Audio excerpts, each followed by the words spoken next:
오늘 신명기 6장 10절부터 25절까지 말씀 중심으로 이 배불리 먹게 하실 때에라고 하는 제목과 함께 우리 말씀을 듣겠습니다. 하나님은 우리에게 항상 말씀하십니다. 기억하라, 기억하라. 신명기에서 굉장히 중요한 강조하는 말은 잊지 말라는 것입니다. 기억해라. 뭘 잊지 말고 뭘 기억해야 할까요? 하나님의 은혜입니다. 너가 너 된 것은 너의 능력으로 된 것이 아니다. 하나님이 주신 은혜다라는 것이죠. 우리 함께 따라할까요? 모든 것이 은혜입니다. 모든 것이 은혜입니다. 그러나 살면서 우리는 하나님보다 더 좋은 것처럼 보이는 것에 현혹될 수가 있습니다. 우리가 도시에 이렇게 가다 보면 밤중에 네온 사인이 반짝반짝 빛나죠. 사람들을 이렇게 호객하는 그런 불빛들, 맛있는 음식 같은 그리고 좋은 화려한 것들이 우리를 이렇게 눈빛을 빼앗기게 만듭니다. 여러분도 그래서 핸드폰을 들고 잠깐만 봐야지 했다가 정신 차리고 보면 1시간, 2시간이 지나 있는 것들 경험해 보지 않았습니까? 우리를 현혹하게 하는 것들이 이 세상에 가득합니다. 사탄은 하나님께 돌아가야 될 우리의 시선을 세상으로 돌아가게 합니다. 그래서 하나님을 사랑하는 것이 아닌 세상을 의존하게 되고 세상을 사랑하게 되죠. 그렇게 되면 어떻게 되냐 하면 하나님보다 더 소중한 게 있다고 여기게 되고 하나님을 쫓아가던 길에서 이탈하여서 세상으로 곁길로 가게 됩니다. 여러분, 곁길로 가게 되면 길을 잃어버리게 되죠. 저도 초등학교 때 어린 시절에 이렇게 어머니 손을 붙잡고 서울에 가면 평화시장이라고 있는데 거기 갔다가 너무 맛있는 게 많이 보이는 거죠. 이야, 신기하다. 이거 재밌다. 근데 그거 현혹되다가 어머니 손을 놓쳤어요. 그러니까 나중에 옆에 있는 아줌마한테 엄마 했는데 보니까 우리 엄마가 다른 집 아줌마였어요. 왜 너 나한테 엄마라고 그러니? 그 다음부터 하늘이 깜깜해지는 거죠. 그 넓은 시장에서 사람들이 바삐 지나가는 속에서 엄마의 손을 놓치고 이 정말 어린이가 이거 어디 해야 되겠습니까? 그래서 막 돌아다니면서 혹시 우리 엄마 못 봤어요? 그 대답을 들어보는 그 사장님들도 황당하겠죠. 처음 보는 애가 우리 엄마가 어딨냐고 물어보는데 결국 나중에 이제 등짝 스매싱을 한 대 맞았죠. 저희 어머니가 너 어디 갔다 이제 왔냐고. 여러분, 어머니 손을 놓치게 되는 겁니다. 사탄은 우리로 하여금 늘 말씀을 주목하지 못하게 만듭니다. 세상에 현혹되게 만듭니다. 자꾸만 자기 환경을 둘러보게 만들죠. 하나님은 그래서 말씀하시는 겁니다. 신명기에서 기억해라. 잊지 마라. 항상 나를 주목해라. 할렐루야. 우리가 하나님 말씀을 듣는 이 시간이 바로 그러한 축복의 시간입니다. 우리 하나님께서 10절에 이렇게 말씀하시는 내 하나님 여호와께서 내 조상 아브라함과 이삭과 야곱을 향하여 내게 주리라 맹세하신 땅으로 너는 들어가게 하시고 내가 건축하지 아니 크고 아름다운 성읍을 얻게 하시겠다 하셨습니다. 가나안 땅에 들어가게 된 것은 아브라함, 이삭, 야곱 믿음의 조상들하고 이미 약속한 것이죠. 그래서 히브리서 11장 우리 9절 10절도 보면 믿음으로 약속의 땅을 거류하면서 약속을 유업으로 함께 받은 이삭 및 야곱과 더불어 장막에 거하였으니 이는 하나님께서 거하시고 지으실 터가 있는 성을 바라봄이라 했습니다. 믿음의 조상들도 여러분 하나님께서 약속하신 것을 계속해서 들었어요.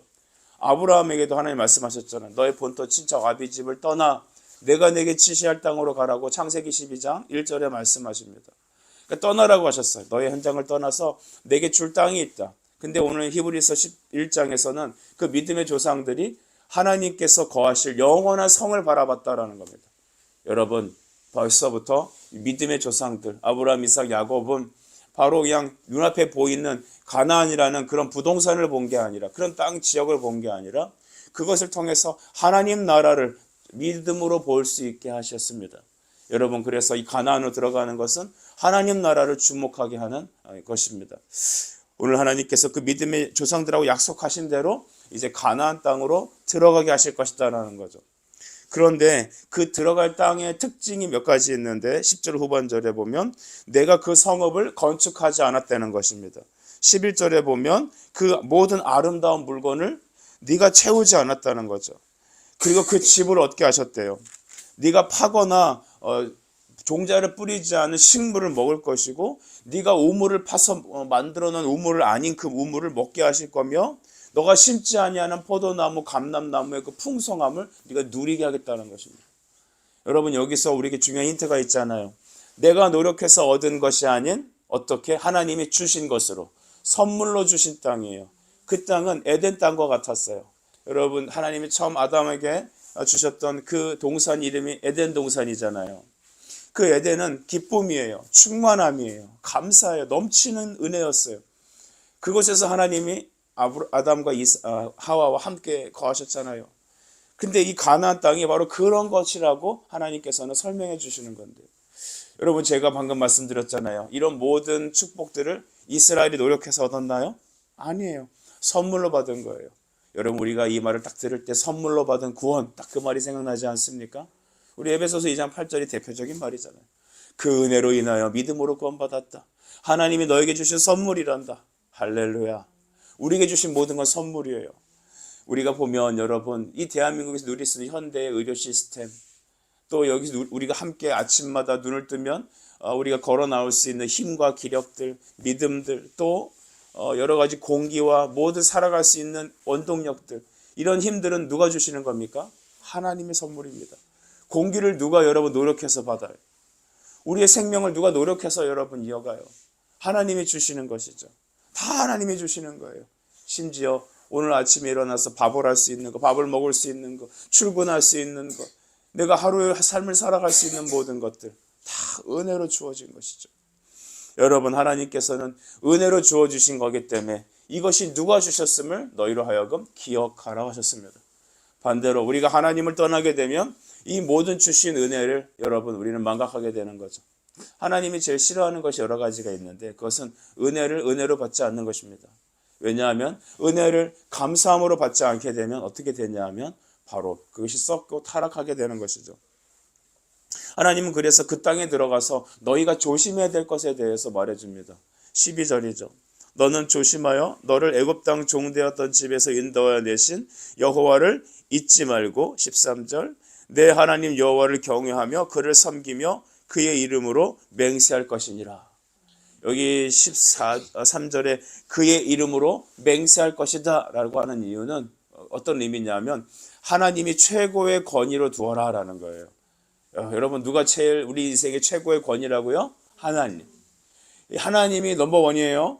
아셨죠? 하나님이 먼저예요. 그분을 기대고 의존해야 돼요. 하나님이 말씀하시면 그게 아멘이 돼야 돼요. 내 생각엔 말이야. 내 경험엔 말이야. 나는 이걸 좋아하는데. 아니 그거 아니에요. 하나님이 우선이에요. 그분이 최고 권위인 거예요. 제가 여러분에게 말했다고 해서 여러분이 제 말이 먼저로 두면 안 돼요. 하나님의 말씀을 먼저로 두어야 되는 것이죠. 가나안 땅에 들어가서 너를 뭐 하라고요? 하나님만 경외하라는 거예요. 이 땅을 살아간 이유는 무엇입니까? 여러분이 예수 믿고 구원받았습니까? 예수님 내 안에 계십니까?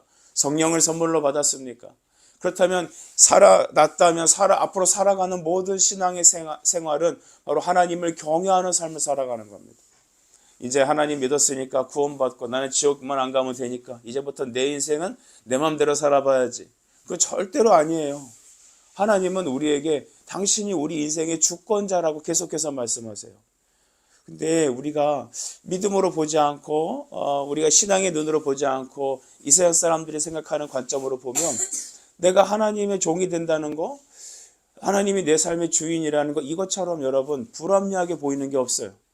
아니 내가 쓸 돈도 없는데 하나님께 헌금해야 되고, 나는 주일날 편하게 쉬고 싶은데 교회 가야 되고, 막 새벽에 월요일날 나오라고 하고. 여러분 새벽기도 여러분이 나왔나요? 아니군요. 물론 엄마가 가자라고 했지만 엄마 저는 그런 거 안 해요 라고 하면 안 할 수도 있어요. 근데 새벽에 가자라고 하니까 순종했잖아요. 여러분 하나님을 경외하는 건 순종이 첫 번째예요. 그래서 오늘 그 땅에 들어가거든 하나님을 경외하라는 거예요. 우리가 인생을 살면서 예수를 믿고 살아가는 신앙생활의 가장 중요한 목적은 예수 잘 믿어서 성공하는 게 아니랍니다. 예수님을 경외하는 거예요. 하나님을 믿고 예배하는 삶을 사는 거예요. 하나님을 내 삶의 첫 번째 자리에 두는 것이죠. 주님이 말씀하시면 내 생각과 내 차지가 아니라 하나님이 먼저인 삶을 살아가는 거죠. 하나님 그렇게 위해서 가나안 땅에 그들을 보내신 겁니다. 자, 한번 생각해 보십시다. 출애굽을 시켰어요. 광야 생활을 트레이닝 시켰어요. 이제는 신명기 말씀을 듣게 하시며 요단을 건너 가나안 땅에 들어가게 하실 겁니다. 왜 이런 과정이 필요했습니까? 그 땅에 들어갈 목적이 무엇이냐? 왜 하나님이 너를 애굽에서부터 이끌어내요? 아니 아브라함에게부터 계속해서 너는 가나안에 갈 거야. 야곱에게 너도 약속의 땅이 있단다. 야곱에게도 너희가 바라봐야 될 성읍이 있단다. 그 믿음의 목표를 주신 것은 바로 이 땅에 들어가서 이제 배불리 먹고 잘 살려고 하는 게 아닙니다.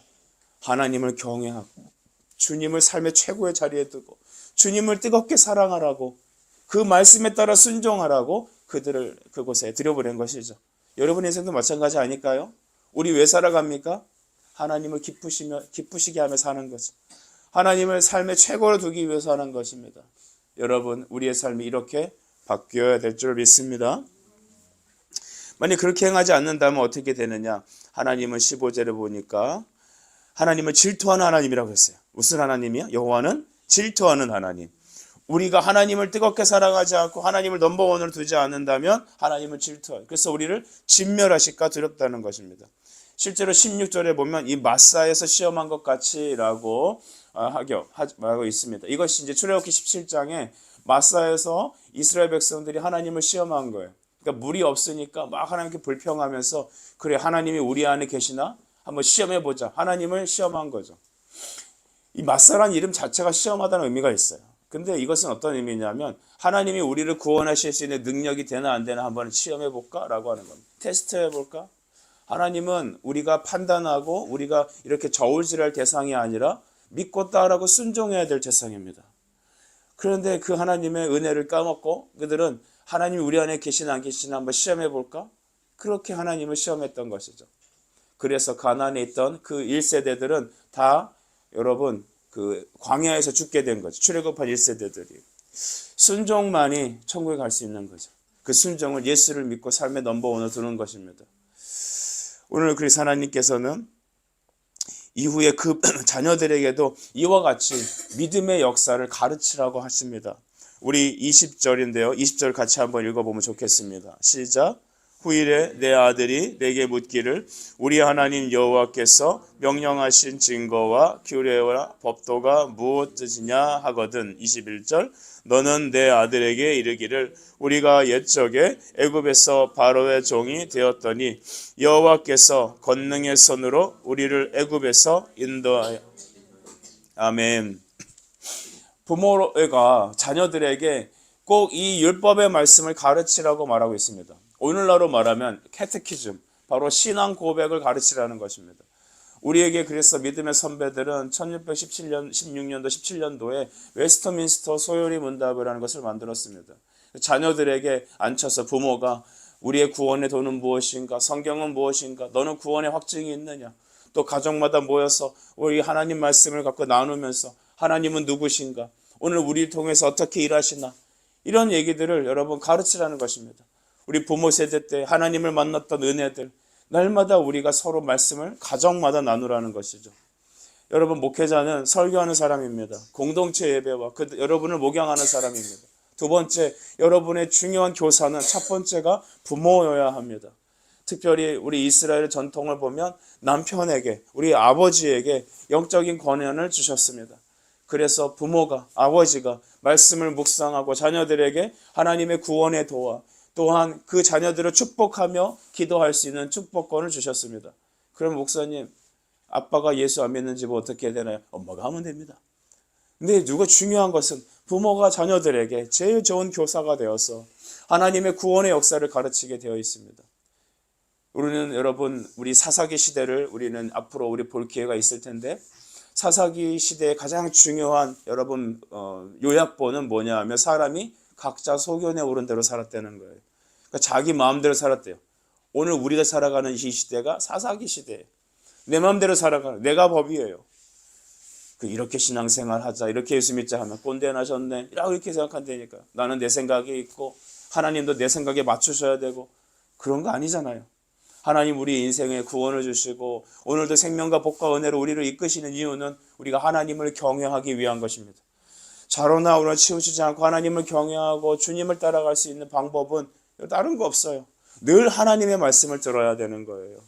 우리 일주일에 방학이 돼서 우리 학생들이 나와서 예배하고 기도하는 참 귀해요. 새벽에 나오는 거 힘들죠. 근데 여러분은 시간이 지나고 기억할 거예요. 내가 순종해서 이 새벽에 나와 하나님 앞에 기도했던 것을. 지금 제가 설교했던 말씀을 여러분이 10년, 20년 후에 생각하지 못할 거예요. 기억나지 못할 거예요.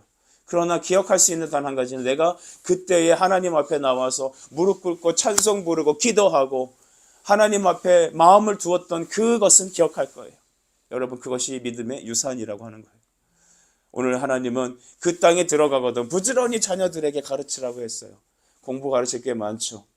어떻게 하면 세상의 성공 전략을 펼쳐서 해야 될지 많죠.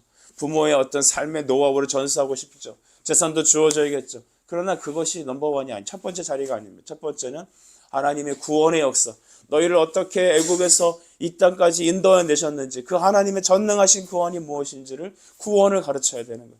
여러분, 구원받았습니까? 예수 믿습니까? 생명의 도를 가르치십시오. 그리고 하나님의 말씀에 순종하여 누리는 복과 은혜를 함께 나누십시오. 그러기 위해서 먼저 부모가 좋은 교사가 되기 위하여 하나님 앞에 기도자가 되어 주십시오. 그리고 그 기도를 자녀들에게 가르치십시오. 그래서 우리 모든 성도들이 대대로 하나님의 은혜가 흘러가는 예수 그리스도의 나라를 세워가는 우리가 살아가는 이 가나안이란 이 땅 속에서 하나님을 경외하며 하나님을 따라가며 천국까지 인도를 받는 우리 복된 모든 가정들과 성도들 되길 축복합니다. 여러분, 힘을 내세요. 주님이 우리와 함께 하십니다. 기도하겠습니다. 하나님 아버지, 감사합니다. 우리를 사랑해 주셔서 가나안에 들어가거든 부지런히 자녀들에게 여호와의 구원과 그의 율법과 계명을 가르치라 말씀하셨습니다. 하나님, 우리 믿음의 조상들과 약속하신 그 약속이 신실하게 성취되고 또한 그 땅에서 여러 가지 물질 풍요에 눈이 현혹되지 않기 위하여 날마다 하나님의 말씀을 들어야 한다는 것을 가르치셨으니 우리도 이 세상에 현혹되지 아니하고 믿음의 주에 온전케 하신 예수를 붙잡고 걸어갈 수 있도록 하나님, 우리 자녀들을 축복해 주옵소서. 예수님의 이름으로 기도하옵나이다. 아멘.